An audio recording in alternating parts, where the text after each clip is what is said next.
So about enterprise cybersecurity, I wouldn't cover everything, but I want to talk about several things.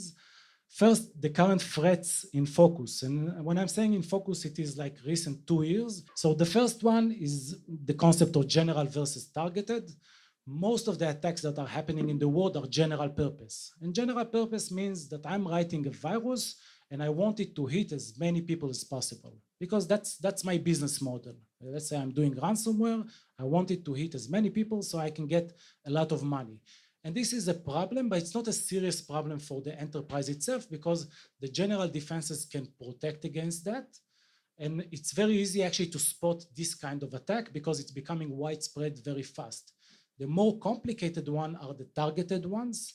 And I just read statistic yesterday, 2 years ago, they did statistics about how long does it take to an organization to identify that it is infected with a targeted attack. So 2 years ago, it was something around 300 days. So the attack was residing inside the organization for 300 days before the security organization inside the enterprise identified that there was an attack. And there is a lot of progress in that, and the number moved into 100 days. But you can see that actually the curve is starting to getting slower. So we will get to some kind of a limit, and although it sounds optimistic, but we won't necessarily get into 0 days.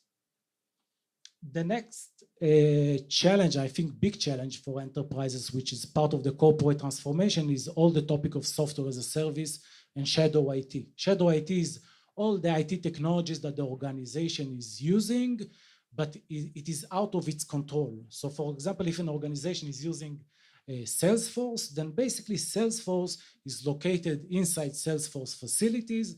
They are taking care of its security. You don't have control on that. And this is creating a lot of challenge, because most of the innovation of corporate transformation is about using new tools. But these new tools are creating a serious headache for the security department because there is no way to control that. The next challenge, which is very difficult, is the supply chain. As I described earlier, this is considered to be the weakest link. I'm consulting a consortium of the 8 largest banks in Europe about cybersecurity. This is a consortium that actually creates collaboration among the banks, which I will talk later on about the concept of collaboration. And one of the challenges they have, I talked to EVP Risk at Barclays, and she has something around 4,000 small businesses connected into the bank itself. And regardless how much strong security you will create inside your bank itself, then the security of the small businesses will never match up to that level. And eventually your security level is the aggregative security level of the small businesses and the large business. So supply chain is a serious topic, and it is very difficult to control. The next one is actually data manipulation. Data manipulation means that attackers are just changing data. They are not stealing the data. They are not corrupting the data, these are topics that you can easily identify. They are just changing something.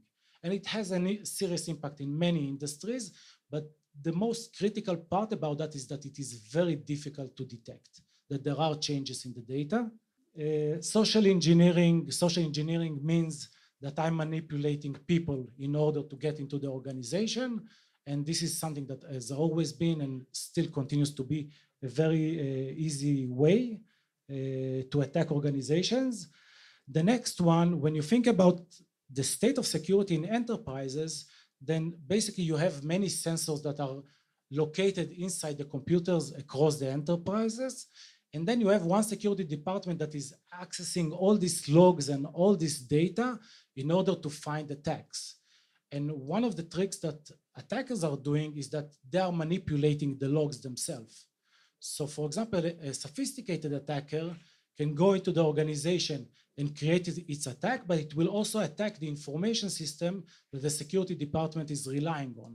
So this is part of one of the risks that is out there.